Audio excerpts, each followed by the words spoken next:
네, 아침엔 투자 함께하고 있습니다. 현재 구간 코스피 지수 6.8%대, 네. 뭐 좀 전에 7% 넘는 숫자를 보고 사실 이제 코스피, 코스닥 두 시장 모두 방금 전 10시 구간에서는 코스닥도 매도 사이드카가 발동이 됐었거든요. 현재 코스닥 4.48% 하락세를 보이고 있습니다. 여전히 뭐 수급에서는 매도가 쉽게 줄어들지는 않고 있어요. 개인 투자자들이 저희가 이야기 나눴던 한 30분 사이에도 6,500억 넘게 순매수가 지금 집계가 되고 있고 외국인은 이 사이에 1조 3천억까지 매도. 기관이 오늘 좀 계속 팔아서 좀 아쉽네요. 연기금은 뭐 소폭 656억 사지만 기관이 금융투자 쪽에서 이게 또 ETF 매물이 엄청 출회되는 거죠. 9천억 넘게 그리고 총 1조 4천억 가량 매도 보이고 있는 상황입니다. 아, 참 이게 또 내일 휴일이잖아요. 네. 네, 연휴 앞두고 좀 시장이 좋게 혹은 좀 소폭으로 좀 마무리됐으면 좋겠다라고 생각하시는 분들 많으셨을 텐데 네, 일단 네. 오후까지 한번 지켜보시고요. 네. 이분 빨리 소개를 좀 드려야 될 것 네. 같습니다.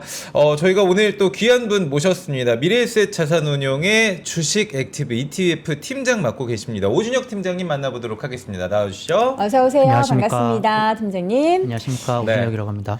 팀장 혹시 지금 화면에 자료가 나오고 있을까요? 네, 화면에 자료가 지금 네. 제 화면에는 보이는데 지금 네, 공유가 그 되고 화면에 네네. 나오면 저희가 연결이 가능하기 네. 때문에 네. 네, 이야기를 좀 나눠보도록 하겠습니다. 오늘 어떤 이야기 팀장님과 나눠볼까요? 네, 오늘 저희 그 액티브 ETF 관련돼서 좀 말씀드리면서 또 미국 이제 투자에 관련돼서도 좀 걱정이 많으실 텐데 저희가 하반기 좀 어떻게 대응해야 되는지 이런 것들 좀 공유하는 시간 가져보도록 하겠습니다. 네, 좋습니다. 자, 액티브 ETF 관련한 이야기를 나눠볼 텐데 네. 어떻게 좀 대표적인 상품 얘기를 한번 하면서 이런 것들이 최근 어떻게 좀 구성이 되고 있는지를 좀 이야기 나눠볼까요? 아니면은 우리 또 운용을 직접 하시는 분이다 보니까 네. 요새 이제 뭐 레버리지 ETF다 하면서 뭐 이제 ETF에 대한 관심이 되게 뜨겁잖아요. 네. 요즘에 우리 팀장님한테 주변에 뭐 지인들이나 투자하시는 분들이 어떤 질문을 제일 많이 하시는지가 궁금해요. 저희가 사실 지금 제가 개인적으로도 그렇고 지금 많이 질문 주시는 게 이 하반기에는 이 상반기랑 같은 포트폴리오를 가져가는 게 맞느냐에 대한 이제 고민이 가장 큰 것 같습니다. 그 고민이. 네. 특히 이제 7월 시작하면서 이제 사실 펀더멘털의 이슈라기보다는 제가 볼 때는 수급의 이슈로 지금 뭐 테크 기업들이 많이 팔리고 있는 상황에서 이거를 이제 계속 상반기에 가져갔던 포트를 그대로 가져가야 할지 아니면 하반기는 포트를 좀 바꿔서 가져가야 될지에 대한 고민이 가장 많은 것 같습니다. 팀장님 뭐 오늘 첫 출연이어가지고 그런지 모르겠지만 오늘 또 시장 분위기와 지금 팀장님 분위기가 거의 비슷하다는 느낌이 좀 드는데 어차피 또 오늘 저희가 또 할 얘기는 해야 되니까 준비된 네네. 자료 보면서 이야기를 좀 나눠보도록 하겠습니다. 네. 타이거 글로벌 AI 액티브 ETF 네. 이거 저도 사실 관심이 많았던 상품이고 주변에 많은 분들 또 이걸로 수익을 꽤 많이 보신 분들이 계시더라고요. 이 상품에 대해서 한번 설명을 좀 부탁드려보겠습니다. 네, 저희가 이제 그 미래에셋 자산운용이 사실 패시브 ETF에 좀 강점이 있었지만 저희가 올해 초에 액티브 ETF 팀이 신설되고 이제 액티브 ETF들도 이제 열심히 하고 있는 상황입니다. 그래서 저희가 전체 AUM은 한 2조 정도 되고 국내 해외 상품들이 다 있는데 국내 같은 경우에는 저희 지금 보이는 코리아 테크 액티브 ETF가 메인 상품이고 해외 같은 경우에는 저희가 지금 글로벌 AI 액티브 ETF를 지금 메인으로 이제 주력 상품으로 운영하고 있는 상황입니다. 지금 이게 그러면은 제가 찾아봤을 때는 한 6월 20일 정도 그때가 이제 굉장히 좀 가격대가 높게 형성이 돼 있더라고요. 그때 뭐 시장 자체가 굉장히 좀 올라가고 있을 때니까 그때에 비해서 지금 이 상품도 역시나 빠지긴 했는데 한 20% 정도 네, 그렇습니다. 조정을 받은 상황입니다. 혹시 그 안에 있는 뭐 내용들이 좀 바뀐 게 있을까요? 네, 저희가 이제 상반기에는 되게 이제 좋은 성과를 거뒀던 게 네. IT 하드웨어 반도체에 되게 집중 투자하고 종목들을 잘 선정했던 것이 효과가 있었고 다만 이제 7월 들어서면서 사실 7월 2일부터 글로벌 증시 자체가 테크가 셀오프가 나면서 이제 많이 이제 조정을 받긴 하였지만 저희가 그 와중에서도 이제 포트 리밸런싱을 한번 진행하였습니다. 그래서 진행해서 하반기를 조금 이제 대응하려고 하고 있어서 아직까지는 이제 오늘도 그렇고 이제 계속 증시가 안 좋긴 하지만 어느 정도 이게 안정이 된다고 하면 다시 저희가 또 좋은 성과 낼 수 있을 것 같습니다. 지금 보면은 타이거 글로벌 AI 액티브 ETF에 대한 설명을 쭉 가지고 오셨어요. 네. 사실 이게 워낙에 좋았다 보니까 수익률도 좋은데 최근에는 좀 변동성이 매우 크죠. 네, 그렇습니다. 네, 시장이 뭐 이렇다 보니까 ETF도 당연히 그럴 것 같은데 네. 좀 어떨까요? 일단은 저희가 이제 이 자료를 이제 좀 말씀드리면서 보는 게 좋을 것 같아가지고 네. 제 왼쪽을 한번 차트를 봐주시면 이 검은색 선이 글로벌 메모리 반도체의 주가이고 이 초록색 같은 경우에가 AI 수혜 기업들의 이제 주가 현황이고 네. 그 밑인 나스닥이랑 빅테크인데 이제 상반기까지는 워낙 글로벌 메모리 반도체를 중심으로 해서 좋았다 보니 그렇죠. 수급이 다 거기 쏠려 있었던 거고 어. 최근 나온 게 이 강하게 쏠려 있었던 것의 일부분이 완화됐지만 현재 저희가 겪고 있는 고통을 지금 모두가 이제 겪고 있는 상황입니다. 네. 네, 네. 그리고 이제 미국에서는 지금 투자자들이 많이 말하고 있는 것들이 특히 오른쪽 차트 한번 봐주시면 이게 높으면 빅테크의 주가가 좋은 거고 낮으면 이제 AI 수혜 기업들의 주가가 좋은 것인데 네. 한 2년 가까이 빅테크 기업들의 주가가 상대적으로 절면서 이제는 빅테크를 사야 되는 거 아니냐라는 이제 말이 나오고 있는 상황입니다. 맞아요. 요즘에. 네, 그게 이제 모건 스탠리에서 나온 리포트도 이런 맥락에서 이제 나오는 것이고 진짜 많이 빠졌네요. 네, 저 차트 빅테크가 보니까 지금 2년 정도 상대 성과가 매우 이제 부진하고 저게 그냥 단순 주가가 아니라 상대적으로 평가한 인덱스군요. 맞아요. 네. 맞습니다. 그래서 지금 앞서서 말씀드린 대로 하반기 성과는 결국 이 쏠림 현상의 완화에 대해서 잘 대응하는 것과 그리고 그거에 대한 이제 의견을 어떻게 가져가는지가 크게 갈릴 것 같습니다. 네. 지금 저희가 팀장님 나오셔가지고 사실 이제 종목을 또 소개를 하고 있다 보니까 많은 분들이 댓글로 이 분위기에서 이렇게 하냐 말씀을 좀 하시는데 개인적으로 좀 말씀을 드리면 이 자료 안에서 오늘 우리가 알아야 될 투자 힌트를 또 얻을 수 있거든요. 맞아요. 왜냐하면 저는 이제 그걸 여쭤보고 싶은 게 액티브 상품이잖아요. 이 구성 종목에 특히나 변화? 어떤 비중을 얼만큼 가지고 있느냐가 가장 중요한 부분인데 저는 이걸 여쭤보고 싶었어요. 원래는 수익률 좋았을 때, 그러니까 우리 반도체 투톱부터 시작을 해가지고 마이크론이라든지 네. 돈 잘 버는 기업들, 보이는 기업들이었는데 지금 상황이 좀 바뀐 거죠. 그 안에 네. 구성 종목도. 네, 구성 종목이 저희가 이번 리밸런싱 통해서 많이 변경을 했습니다. 지금 우선 큰 틀에서 보면 저희가 이제 6월 말까지 상반기에 갈 때는 사실 메모리 반도체랑 반도체 장비가 거의 포트의 한 45% 정도가 있었습니다. 네. 그래서 저희가 그게 이제 성과를 주요했고 하지만 이제 지금 현재 한 2주간 성과가 리밸런싱 하는 와중에 이제 계속 주가가 떨어졌기 때문에 그게 이제 성과가 조금 부진했던 이유인데 지금 현재 같은 경우에는 메모리 반도체랑 반도체 장비 비중을 좀 줄여서 그거를 중국 AI와 그리고 소프트웨어 빅테크 등으로 조금 옮겨둔 상황입니다. 근데 제가 이제 이렇게 말씀드리면 뭐 반도체나 이런 거 안 좋게 보냐라고 그렇죠. 그 물어볼 수도 걱정이 또 있는데 있는 거예요. 네. 그렇지만 그렇게 보는 것은 아니고 하반기에도 IT 하드웨어랑 반도체 그 구조적 실적 성장이 계속 이어질 거라고 생각은 하고 있지만 네. 그 중에서도 이제 계속 저희는 실적 성장이 더 빠르게 일어날 수 있는 곳으로 옮겨가야 한다라고 생각해서 그래서 저희 보시면 뭐 CPU나 전력 반도체 같은 경우에는 오히려 소폭 비중이 상향 조정되었고 반도체랑 IT 하드웨어를 버린다기보다 그 안에서의 구성을 계속 바꿔가는 과정을 좀 거쳐가야 될 것 같습니다. 근데 지금 보면은 네. 메모리 반도체와 AI 전력 인프라, 특히 메모리 반도체는 거의 지금 비중이 3분의 1로 줄었어요. 그러니까요. 네. 그렇습니다. 그리고 지금 많이 늘어난 거를 찾아보면 중국 AI 쪽이 확 늘었어요. 요즘에 그래서 그 얘기를 많이들 하시더라고요. 뭐 상시 메모리 상장도 굉장히 화두긴 하지만 네. 이제 미국이나 한국 관련한 메모리 반도체 그리고 반도체 관련한 종목들보다 지금 상승 여력이 더 큰 게 네. 중국 쪽이다. 네. 이런 얘기 많이 하던데 어떻게 실제로 그럴까요?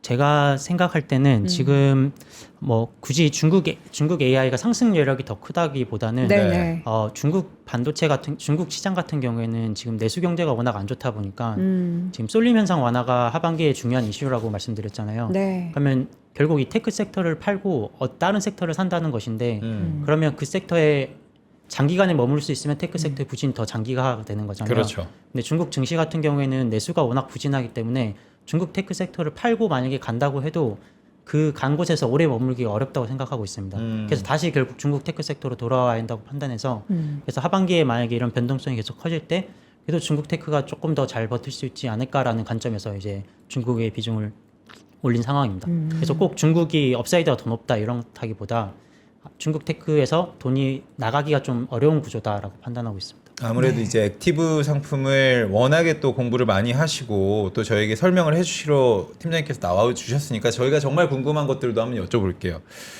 사실 이제 반도체 쏠림 여기에 2배 레버리지가 출시가 되면서 쏠림 현상에 대한 왜곡 현상도 더 생기고 있는 지금 상황이잖아요. 여기에서 단기 조정이 끝나가고 있으니까 더 갈 것이다라는 기대감이 있고, 아니다, 지금 장세를 봐라, 이제 하반기의 장세는 상반기 때랑 다르게 흘러갈 것이다 라고 보시는 측면들이 있으시고 걱정을 많이 하고 계세요. 네. 팀장님은 어떻게 보고 계세요? 저는 일단 오늘 뭐 주가가 많이 하락은 하고 있지만 네. 사실 지금의 조정은 펀더멘털 이슈가 아니라 수급에 의한 이슈이기 때문에 저는 이제 이 단기 조정은 어느 정도 마무리 단계에 들어가고 있다고는 판단하고 있습니다. 지금 제가 준비한 차트를 한번 봐주시면 네.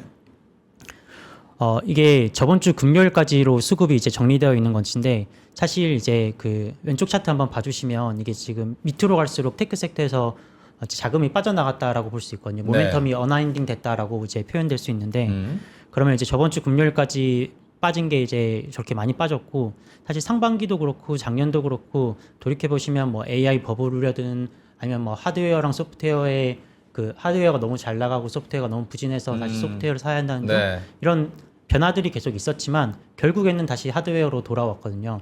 그게 결국 지금은 하드웨어나 반도체가 실적 성장이 계속 이어지기 때문에 자금이 나갔다가 다시 들어오는 건데 저희가 지금 펀더멘털적 이슈를 발견하지 못하고 있기 때문에 결국 이것도 돌아오는 와야 한다라고는 생각은 하고 있습니다. 하지만 저희가 이제 리밸런싱 한 것처럼 하반기는 계속해서 이러한 최근 저희가 보고 있는 조정이 더 빈번하고 올 때 강도가 더 세게 올 수 있기 때문에 상반기처럼 하드웨어나 반도체 일변화된 포트폴리오는 조금 위험할 수 있다라고는 생각하고 있습니다. 네.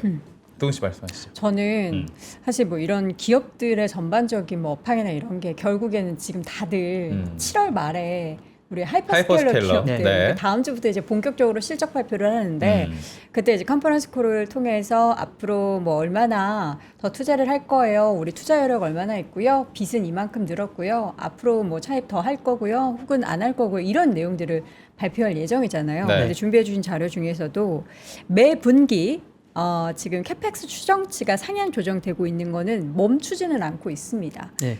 근데 이것도 이제 그냥 예전에는 와 이렇게 캐펙스 투자 많이 하네 였는데 네. 이제는 이 캐펙스 투자할 때 무슨 돈으로 하지? 음, 이거 지금 돈 못 벌고 있는데 차입은 얼마나 하는 거지? 네. 뭐 이런 질문들을 막 던지잖아요. 네. 여기에 대한 우리 팀장님은 이걸 우리가 어떻게 생각을 해야 될지 왜냐면 시장에서 해석이 너무 달라질 것 맞아. 같아가지고 네. 제가 그 지금 앵커님께서 하신 질문에 대한 차트는 지금 없는데 네. 제가 그래도 이제 구두로 말씀드리면 네네. 사실 캐펙스가 계속 올라가고 있고 7월 말도 한번 7월 말 실적 발표 때도 한번 더 올라가는 게 사실 거의 기정사실화 되어 있습니다. 네. 지금 이미 뭐 아마존 같은 경우에는 이제 채권 발행도 했고 메타도 이제 나와서 더 캐펙스 이제 늘릴 거라고 말했기 때문에 사실 올라갈 거고 그 자금 조달은 이제 말씀하신 것처럼 채권 발행을 한다든지 뭐 유상증자를 한다든지 그런 방식으로 나오다 보니 투자자들 우려가 좀 커지고 있는 것도 사실입니다. 하지만 또 관련해서 그 AI 클라우드 매출이나 매출 성장이나 그리고 뭐 엔트로피 같은 기업들의 매출 성장을 보면 그 캐펙스 투자한 것이 매출 성장으로 돌아오고 있기 때문에 이것이 또 이제 과거와 같은 버블이라고 말할 수는 없는 상황이라서 저는 아직까지는 그 캐펙스가 올라갈 수 있고 그리고 그 AI 펀더멘털이 훼손되었다고 생각하지는 않고 있습니다. 네. 그래서 거기에 대해서는 아직까지는 컨빅션을 가지고 있는 상황입니다. 그러면 저희가 다시 한번 이제 타이거 글로벌 AI 액티브 상품으로 좀 돌아가 보면 리밸런싱을 해서 지금 변화가 어떻게 됐는지가 궁금해요. 지금 제가 오늘 장표 또 준비를 하셨겠지만 AMD 비중이 더 올라갔습니다. 네, 지금 맞습니다. 7%가 넘게 올라간 것 같은데 그렇게 따지면은 테크 쪽에서도 네.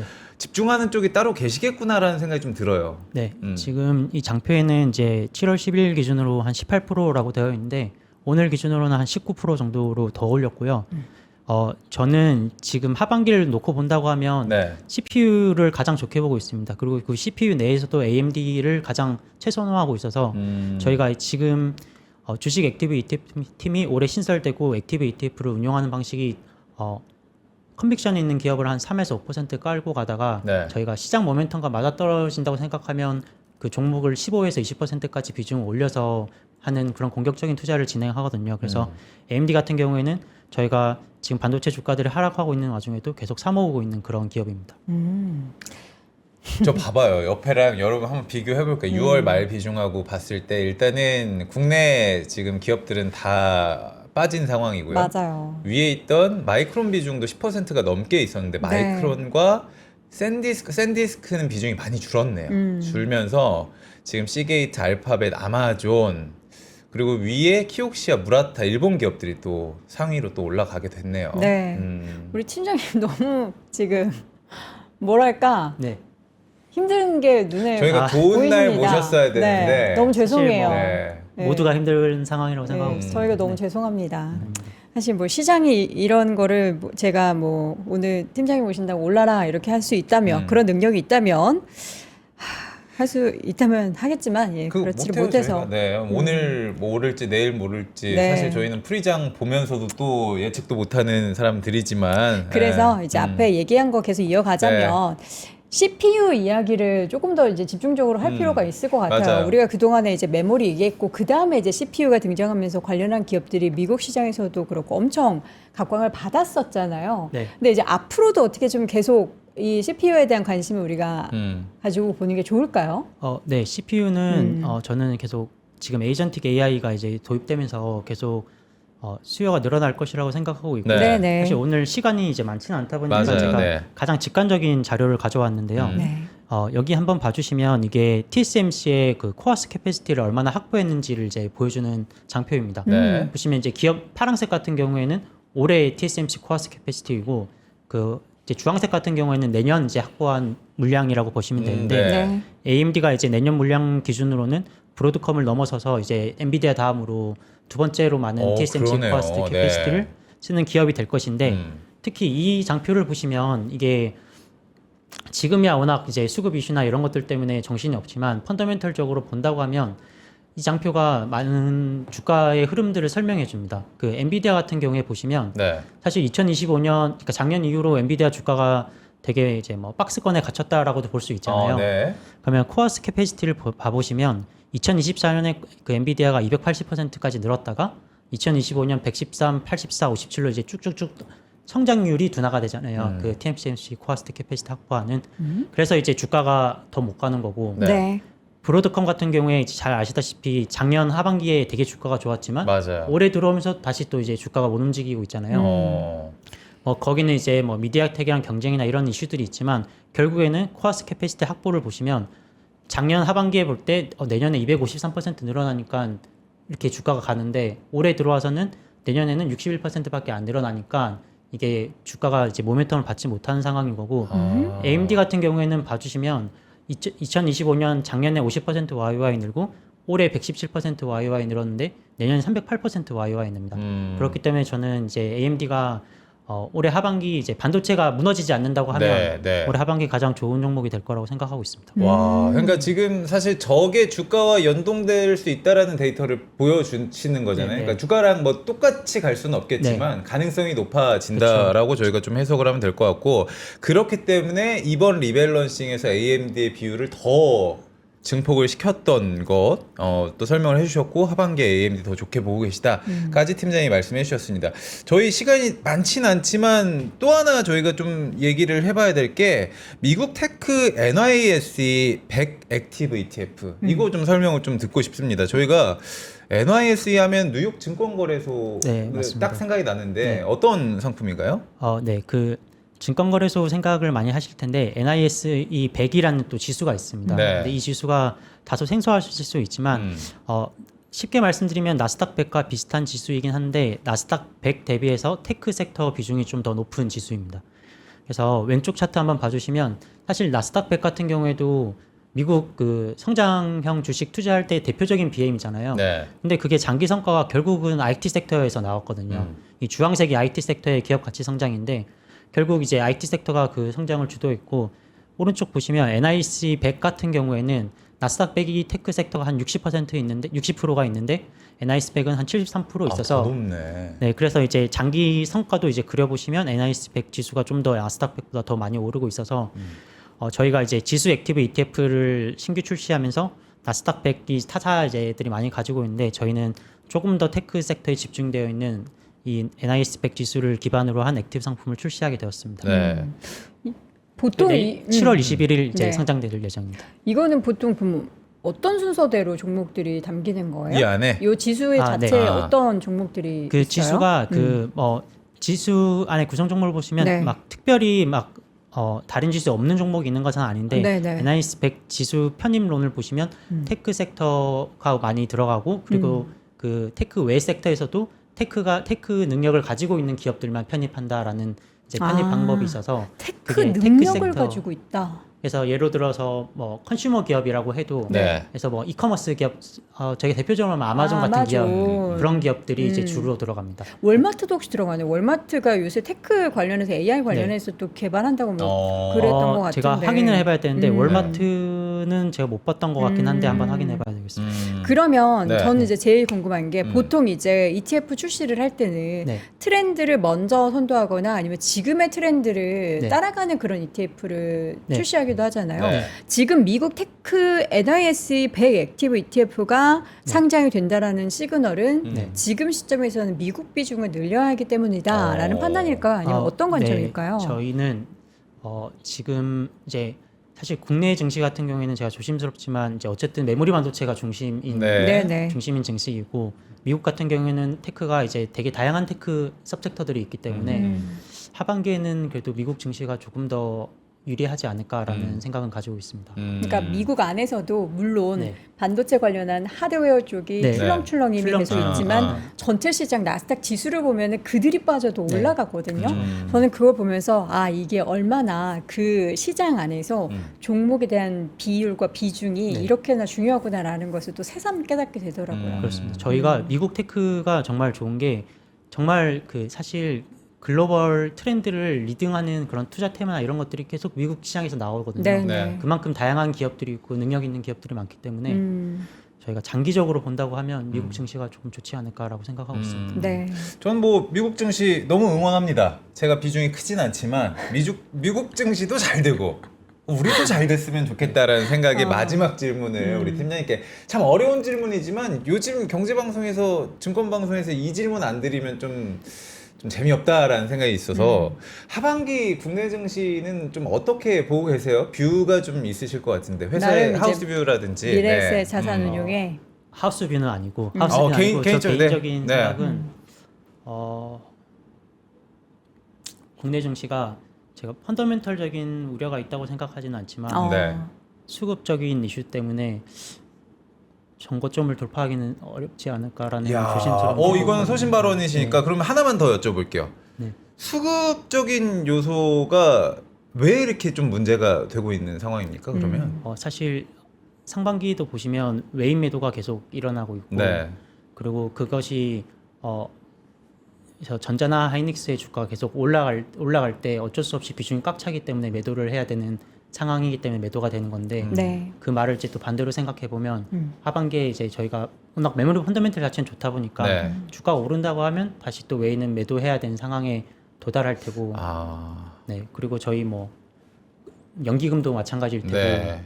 그렇다 보니 아무래도 펀더멘털에 대한 우려는 없지만 네. 수급적으로 조금 불리한지 않을까라는 그런 생각은 해봅니다. 그러니까 수급적으로 지금 네. 외국인 투자자들의 스탠스 자체가 우리나라에서 막 이렇게 들어오는 상황이 아니고 지금 계속 빠져나가는 상황인데 다시 들어오게 할 만한 뭐가 있을까 싶으면은 사실 자신 있게 얘기할 만한 게 네. 없죠. 물론 우리나라 이제 삼성전자, 하이닉스 비롯해서 관련한 기업도 여전히 밸류에이션 매력이 있고 돈 잘 벌고 하는 거는 맞는데 이게 또 자금이 그렇다고 해서 뭐 들어오는 거는 아니다라는 거 여러분들도 느끼셨을 겁니다. 그 부분에 있어서 네. 우리 또 팀장님께서 오늘 정말 고생 많으셨는데 마지막 질문에 대한 답변도 소신 발언을 또 해주셨습니다. 저희 하우스비는 절대 아니고 네, 저희 네. 개인적인 생각입니다. 팀장님 제가 또 곤란한 질문을 한 게 아닌가 싶긴 한데 팀장님이 오늘 또 네. 진중한 모습이 되게 또 마음에 든다고 하시는 댓글들도 진중도 많이 진중이고요. 네. 뭔가 안쓰러워서 챙겨주고 싶은 이렇게 그런 저기 느낌이라고. 약간 이렇게 네. 어깨를 움츠리고 계시는 게 이거 아닌가 마치 약간 이제 싶으셔가지고. 사장님한테 네. 불려갔을 때 네. 그런 느낌이잖아요. 제가 혹시나 다음에 네. 뭐 주가가 좋을 때 나오면 그래요. 자신감 있게 그때는 웃으면서 네. 이야기할 수 어깨 있는. 춤을 나올 수 추면서 저희가 해보도록 하겠습니다. 알겠습니다. 미래에셋 자산운용 오준혁 팀장 함께했습니다. 팀장님 고맙습니다. 감사합니다. 감사합니다.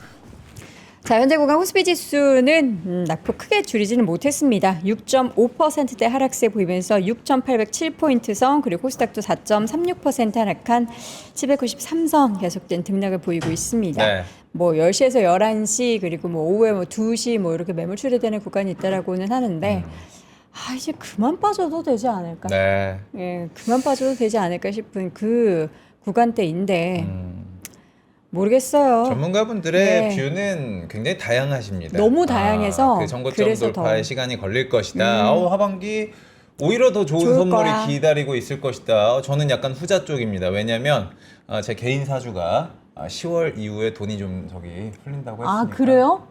뭐 풀려봤자 뭐 한 200에서 500 아니겠습니까? 200 가지고 있는 게 200인데 뭐 풀려봤자 500. 여러분 제 사주 저는 도망가지 않을 겁니다. 이 시장에서 도망가지 않을 거기 때문에 10월, 11월 기대하십시오. 여러분 뭐 사주 명량 뭐 이런 거를 100% 신뢰하진 않으시겠지만 우리가 이거라도 붙잡아요. 뭐라도 잡아야 돼 지금. 우리 예. 허재무 앵커의 사주를 붙잡으면서 우리 시장에서 우리가 뭐 지금 뭐 손절하고 나가면 어떡할 거예요. 저라도 안 팔고 있겠다니까요, 여러분. 잘 버티면서 네. 하루하루를 보냈으면 좋겠고요. 내일 또 재연전 하루라 조금 이제 붙여가지고 쉴 수 있는 날인데 편안하게 쉬시고 저희는 다음 주 월요일 오전 10시에 다시 돌아오겠습니다. 여러분 힘내세요. 고맙습니다. 고맙습니다.